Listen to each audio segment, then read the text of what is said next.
que en el fondo lo que encuentra en este mecanicismo es un materialismo primitivo, un materialismo según el cual la imagen es la cosa en sí, o la Samuel, y es la cosa concreta en su existencia física.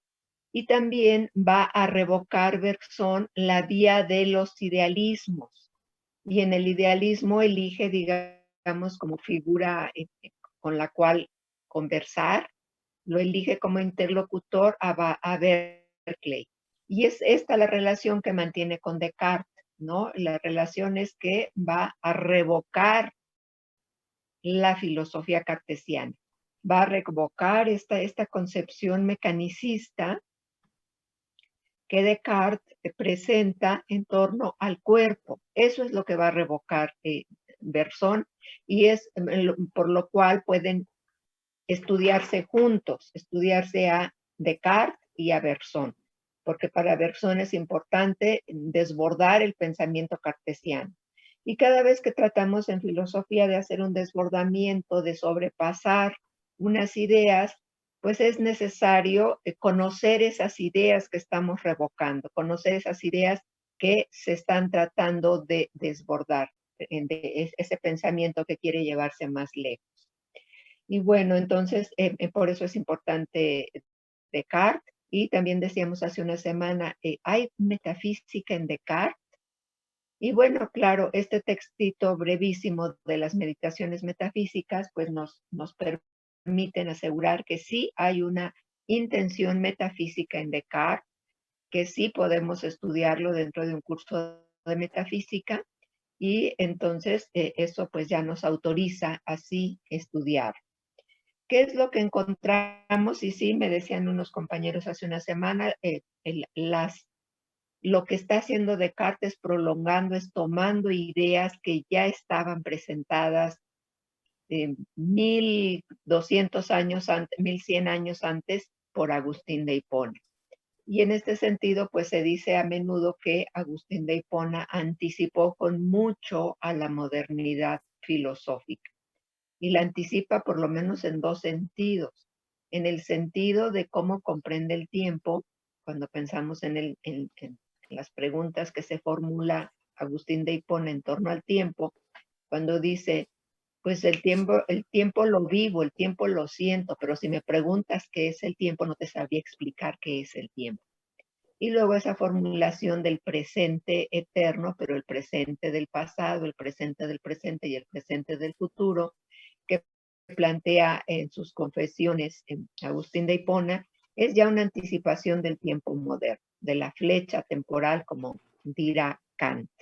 Entonces, en ese sentido, Descartes anticipa a Kant, pero en el sentido de la pregunta por la mente o por el alma, que se utilizan estas dos palabras de manera indiscriminada, eso anticipa a Descartes.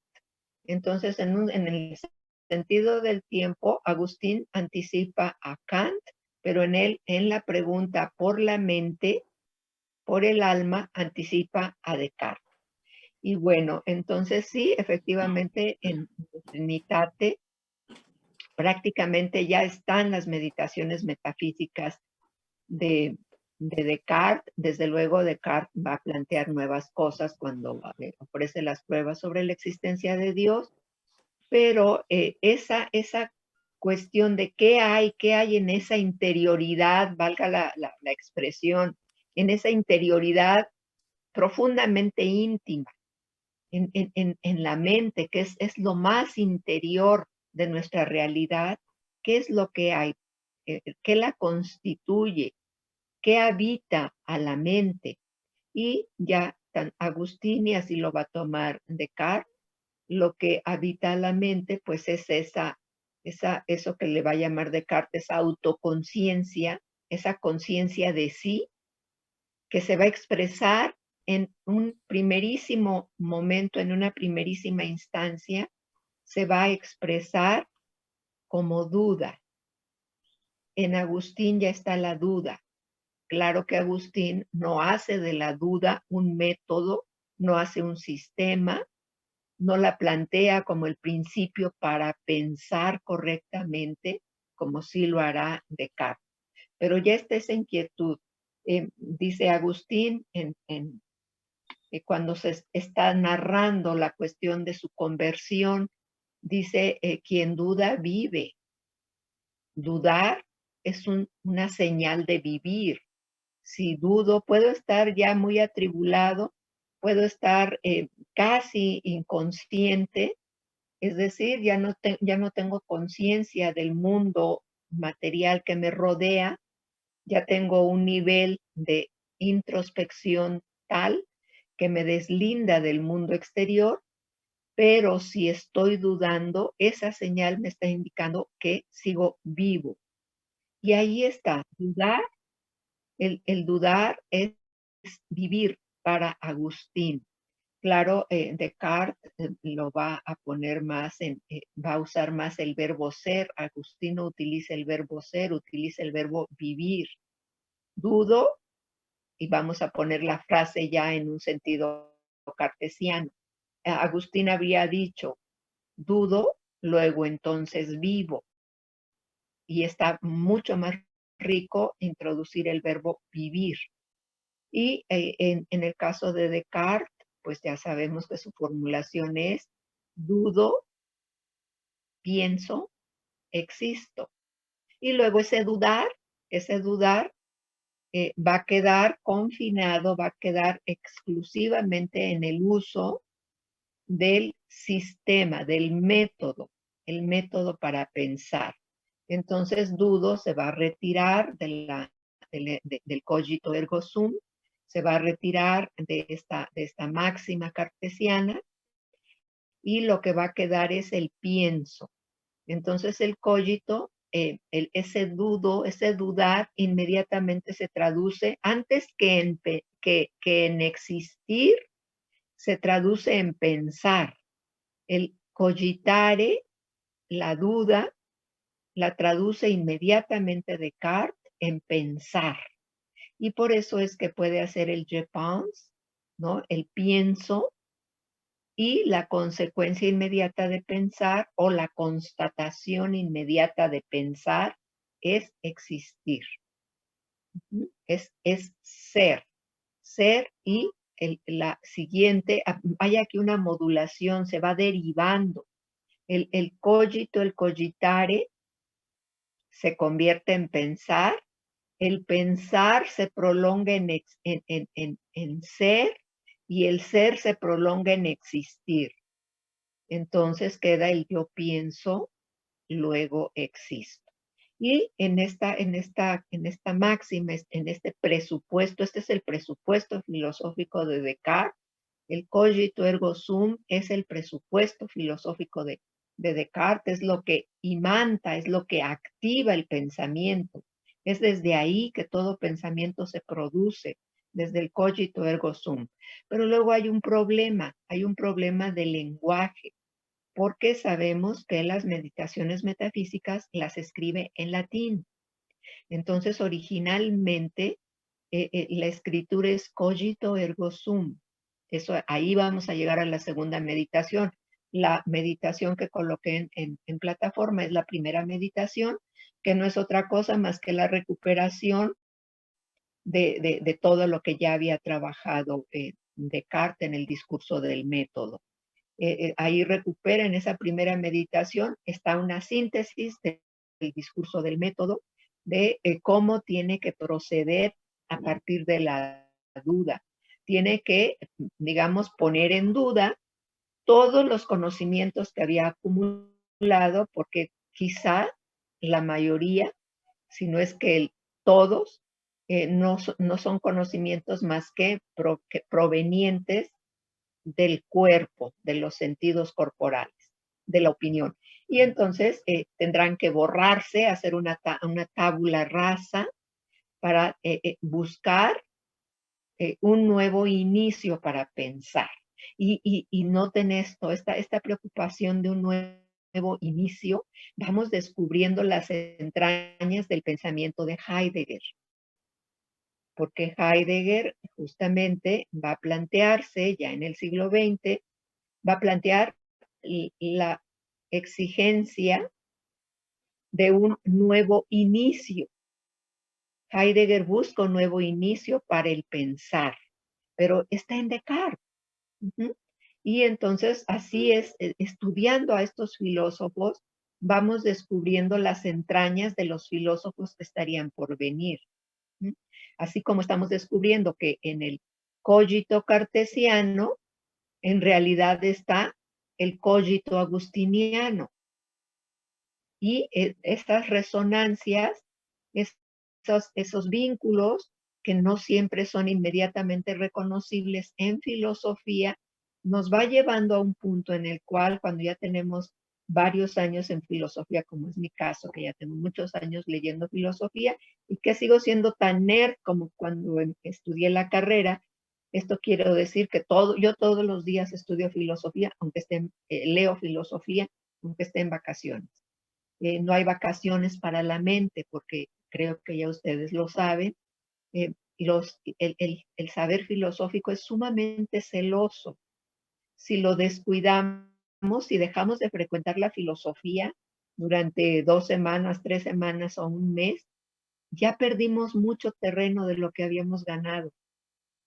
Porque la filosofía no es una cuestión de memoria, es una cuestión de enlaces, es una cuestión de alianzas. Entonces necesitamos tener frescos todos los conceptos para poder establecer las alianzas, porque si no, se rompen los vínculos y ya el pensamiento no sabe para dónde ir. Ahí cuando descubrimos que la filosofía es un saber sumamente celoso, pues lo abrazamos y entonces hacemos de la filosofía nuestra novia, nuestro novio, nuestro amante, nuestra amante. ¿Por qué? Porque a un amante quiere siempre estar junto a ese amante, a esa amante. No hay momento en el que no quieras estar con un amor profundísimo y apasionado. Y la filosofía entonces se convierte en eso, porque si no, nos cobra muy cara la factura por el abandono. Ya luego no sabemos cómo establecer vínculos entre los conceptos. Y bueno, entonces vamos descubriendo cómo en el pensamiento de un gran filósofo encontramos muchos otros pensamientos, muchas otras líneas de pensamiento. Y esto realmente anoche no pensé, esta cuestión que les estoy diciendo tan clara de cómo esta inquietud de Descartes, de buscar un nuevo inicio para el pensar, pasa tal cual al pensamiento de Heidegger. Y este otro inicio sería ya no partir de ninguna certeza dada. Y aquí algo que me parece, yo por lo menos no lo he escuchado, hay una crítica grande de Descartes a la tradición metafísica. Y una vez más, aquí es increíble cómo sirve Heidegger, cómo su filosofía sirve para ver todo este panorama tradicional, por todos los elementos tradicionales que hay en la filosofía de Heidegger. Heidegger mismo, su motivación para pensar es esta crítica a la metafísica tradicional se resume de esta manera, que el ser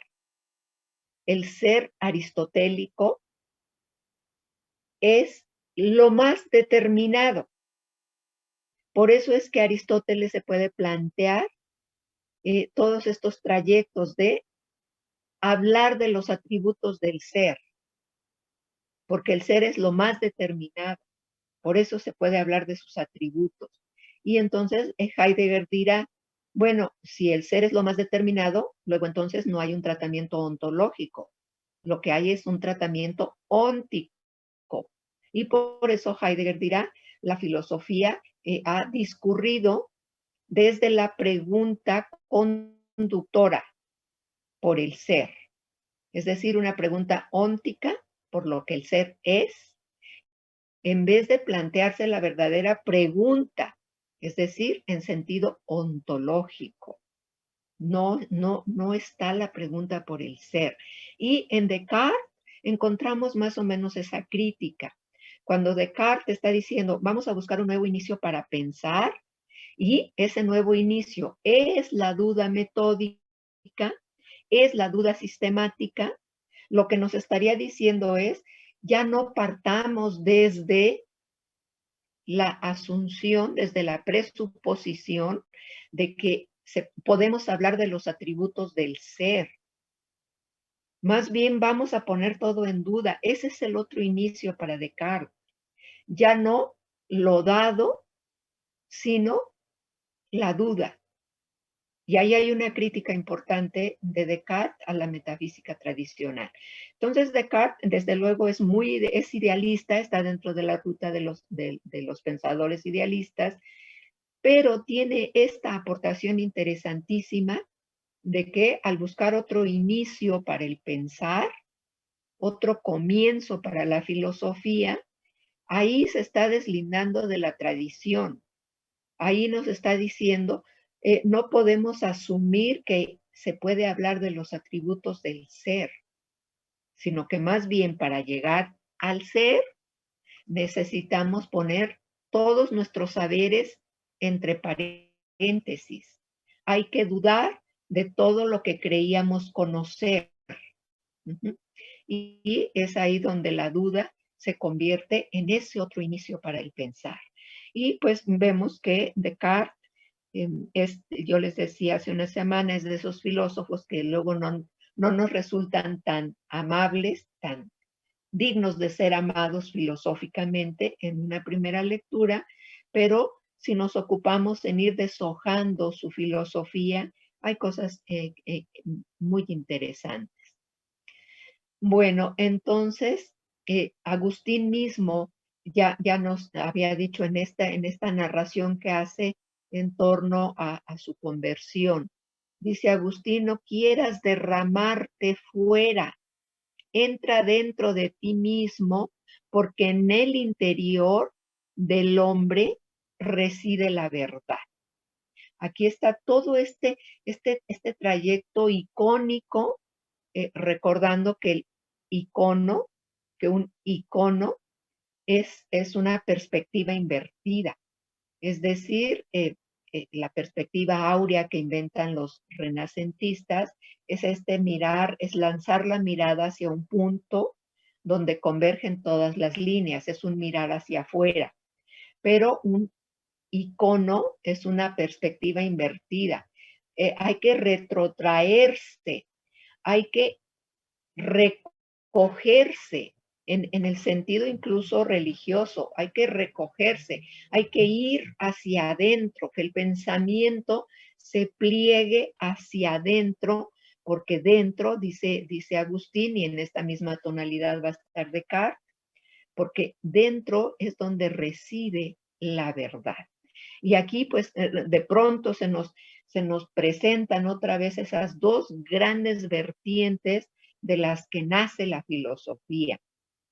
Estos pensadores naturalistas, yo siempre les procuro decir naturalistas o fisiócratas, más que presocráticos, porque hay pensadores naturalistas que son contemporáneos de Sócrates y hay pensadores naturalistas que son post-socráticos. Entonces, el término de presocrático quedaría pobre para estos pensadores.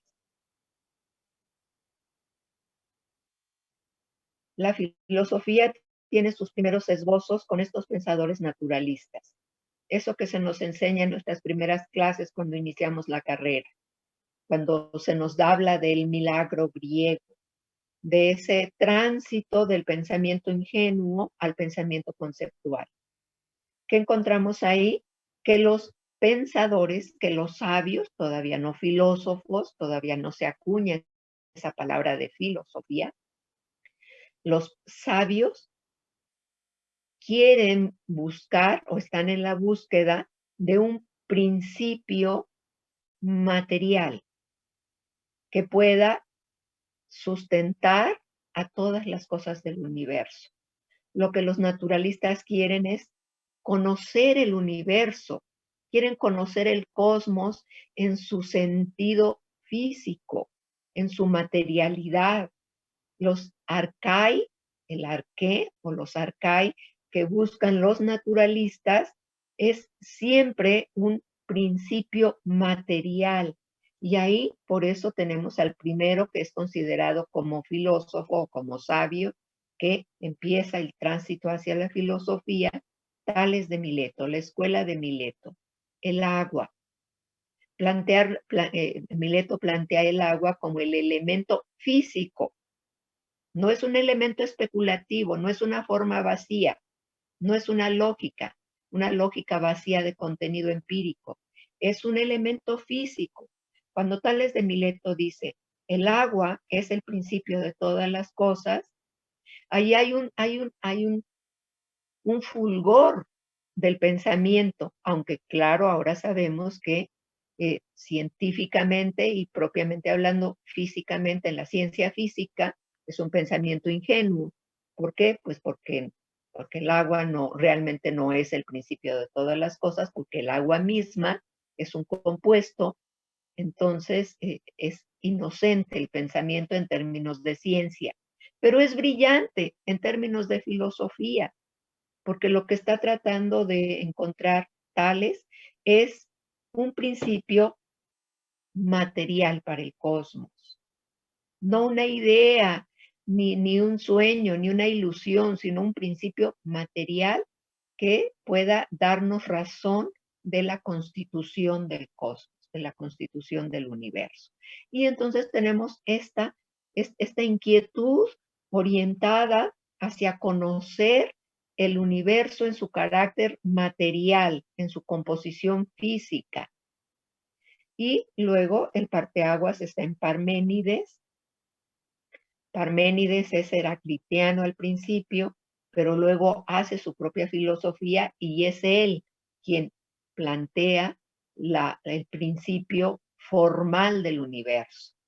Ya no va a buscar un principio físico, sino que va a buscar un principio ideal, un principio abstracto del universo. Abstrae del universo una idea y esa idea se vuelve ser. Pero ahí todavía no hay un sistema en contra, digamos, de Heráclito. Parménides realmente no se levanta, salvo por el agregado que hace de una tercera vía, que pareciera que es la vía de Heráclito, cuando dice Parménides. Hay una primera vía que ya sabemos, una primera vía del conocimiento, que es la del filósofo, que es la del sabio, que tiene que enfrentarse con Dique, porque Dique, que es la justicia, está cuidando las puertas de esa ruta de la sabiduría. Pero el sabio la sabe, le permiten pasar, tiene un salvoconducto, porque su sabiduría no es una sabiduría de la opinión, sino que es una sabiduría de la abstracción. La segunda vía que plantea Parménides es la de los simples mortales, cuyos conocimientos están siempre siendo alimentados por las opiniones que vienen de los datos corporales, de los sentidos corporales. Y pues ellos jamás pueden traspasar la vía de la puerta custodiada por Dique. Se quedan en el plano de la tierra, en el suelo, en el mundo, con sus saberes, con sus opiniones, pero ahí están los simples mortales. Y al final del poema ontológico, Parménides agrega una tercera vía, que pareciera que es la vía de Heráclito. Y dice, y hay una tercera vía, es la vía de esos necios que creen que ser y no ser son una misma cosa, ¿no? Pero ahí todavía no hay una cuestión sistemática en contra de los físicos o fisiócratas. Simplemente está marcado. Esa vía en contra va a surgir con el Sócrates de Platón. Es la postura socrática. ¿Qué es lo que pasa ahí? Además nos importa porque allí se va a inscribir Descartes. La postura socrática no solamente va a buscar, más que buscar principios para el universo, para conocer el universo, se dirige a criticar el lenguaje y los mitos que se habían utilizado, que habían sido utilizados por los fisiócratas para dar cuenta del universo. Y entonces surge ya la filosofía crítica. Antes de Sócrates no había filosofía crítica. Allí empieza el primer criticismo. A ver, ¿con qué lenguaje me estás hablando? Es un lenguaje mítico. Y entonces viene la pregunta que activa toda la mayéutica. ¿Desde qué argumentos, con qué argumentos puedes sostener esto? Y ya sabemos hacia dónde lleva la mayéutica de Sócrates. Lleva a la destrucción del interlocutor, lleva a la aceptación de que no sabe nada. Y luego esa fórmula compleja, extraña de solo sé que no sé nada, solo sé que nada sé, que se deshace por sí misma, porque es antinómica en sí misma. Si solo sé que nada sé, entonces sí sé algo, porque si no sé nada tendría que ser simplemente no sé nada. Pero el solo saber que no sé nada se destruye. Es una afirmación que se destruye a sí misma. Y esa afirmación que se destruye a sí misma, pues es un elemento de la ironía socrática, esa ironía inventada por el Sócrates de Platón. Bueno, entonces ahí están ya las dos vías. La vía del pensamiento que le interesa, que es la vía que seguimos el semestre pasado, es la vía que le interesa al Platón del Timeo y es la vía que le interesa a Giordano Bruno, a Spinoza. Esas vías están interesadas, es un pensamiento interesado en conocer la consistencia material del universo, que también implica un rigor enorme y también tiene sus grandísimos grados de especulación, pero en primer lugar lo que quieren estos filósofos es, ahí obviamente está Lucrecio, toda la línea corpuscular, lo que les interesa es conocer al universo en su materialidad. Y por eso es que con Giordano Bruno el semestre pasado vimos cómo es la divinidad la que se derrama en la materia. Y no es la materia la que tiene que aspirar a la divinidad. Vean cómo hay un movimiento diferente. En Giordano Bruno es Dios el que se imprime en la materia y la diviniza. Y el universo infinito queda preñado de Dios. En cambio, en el pensamiento en el cual está inscrito Descartes, es al revés. Para aspirar a lo divino tienes que renunciar a la materia, tienes que renunciar al cuerpo. Y ahí están las dos grandes vías de la filosofía. Y bueno, entonces la vía socrática se interesa más por los principios del conocimiento que por el conocimiento mismo. Y aquí está Descartes. A Descartes le interesan los principios del conocer. ¿Cuáles son? Le interesa incluso el que no sean suficientemente sólidos los principios del conocimiento que se había planteado en la metafísica tradicional. ¿Por qué? Porque no le parecen sólidos, porque habían partido del presupuesto de un ser dado, sobre el cual o en torno al cual se pueden predicar atributos. Dice, ¿dónde está la duda? No se dudó. Y entonces él cambia el principio del conocimiento. Ya el principio del conocimiento no va a ser lo dado, sino la duda sobre lo dado. Y en esta duda sobre lo dado, pues es todo el tema del discurso del método y es el tema de esta primera meditación donde recoge toda eso que ya nos había enseñado en el discurso del método. Todas estas cuestiones de, bueno, ¿será que no habrá? Ahí es donde piensa en esa primera meditación, medita si Dios, por ser omnipoderoso, omnipotente, pues en esa omnipotencia Dios no habrá sembrado en mi pensamiento un genio maligno, un geni maligno, que me haga creer que tengo cuerpo y además el lenguaje que utiliza. Ahí es tener cuerpo. Nosotros, ya con Bergson diremos, somos corporales, no tenemos cuerpo, somos corporales, ¿no? Entonces, Dios no se habrá inventado en su omnipotencia, no se habrá inventado un genio maligno que me haga creer que tengo cuerpo, pero que en realidad eso no es cierto, que es una ilusión. Y es cuando, pues, todas esas escenas que narra de manera incluso tan humorística, cuando va en el tren y se pellizca la pierna, y sí, registra un dolor. Dice, no, pues es que sí sentí algo al pellizcarme. Entonces, yo creo que sí tengo un cuerpo, ¿no? Y cómo va llevando a la radicalidad más extrema la duda.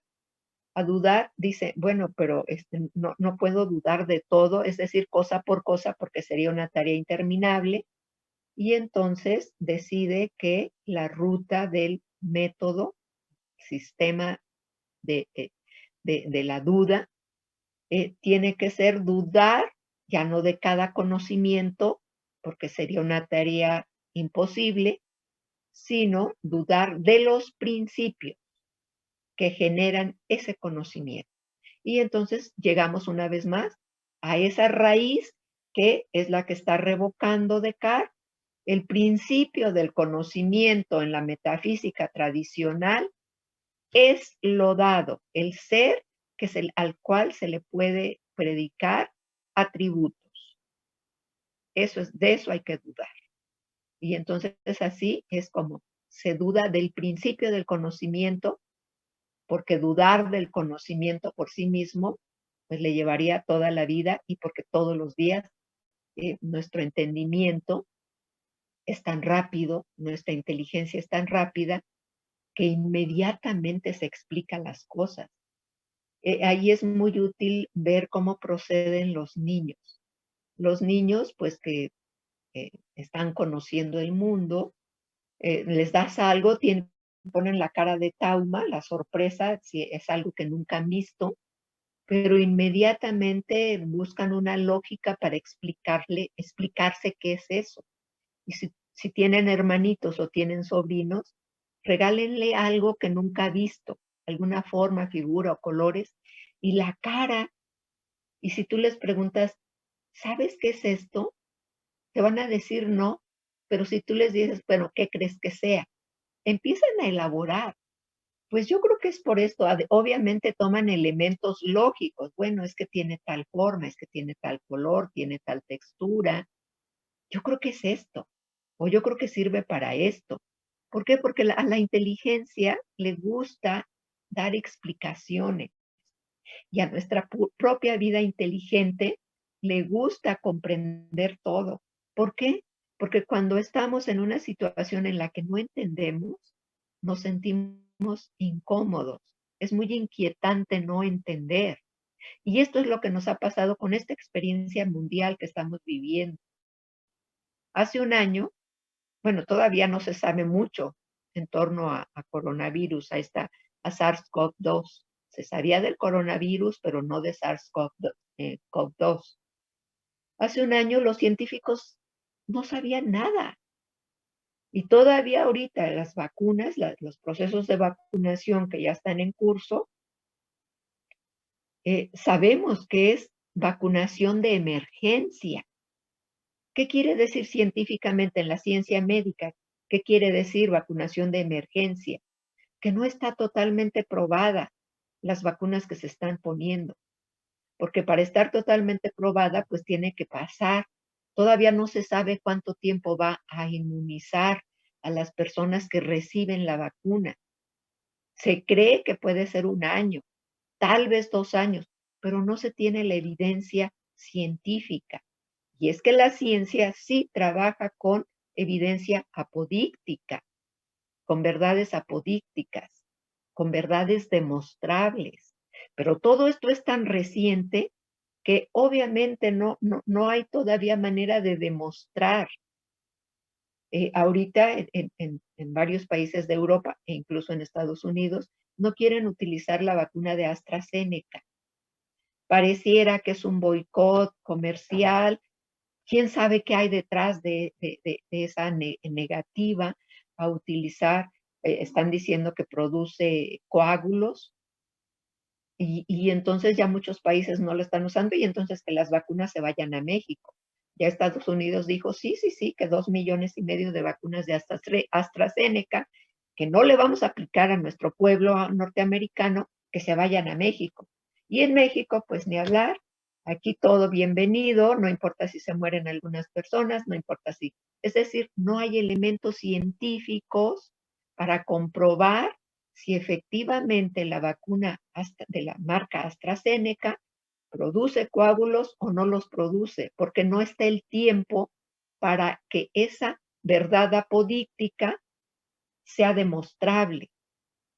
Y así está, ese es el asunto. Ese es el pensamiento de Descartes. El pensamiento de Descartes con la duda es científico y lo que está buscando es una certeza. Y lo que está buscando es una certeza apodíctica, que sea demostrable. Ahí está el pensamiento profundamente científico de Descartes, que va a marcar una trayectoria a la modernidad filosófica. Una triste trayectoria, por cierto, porque entonces la filosofía va a tener como referente al pensamiento científico. La ciencia es enorme, es maravillosa, pero la filosofía es otra cosa. La filosofía no puede medirse con el método como todavía lo hará Kant, que mide el pensamiento con el método newtoniano. La ciencia es maravillosa, pero la filosofía tiene sus propios caminos y tiene sus propios modos de pensar. Y entonces ahí la tristeza de la ruta que toma la modernidad filosófica. Ese es el cambio que se produce en la filosofía. Por eso se puede hablar de filosofía antigua y de filosofía moderna, en la cual todavía estamos, obviamente. No podemos decir que ya salimos. Nosotros no lo podemos decir. Lo podrán decir las generaciones por venir dentro de 100, 200, 300 años, que vean hacia atrás y que digan, miren, en el siglo XIX hay un cambio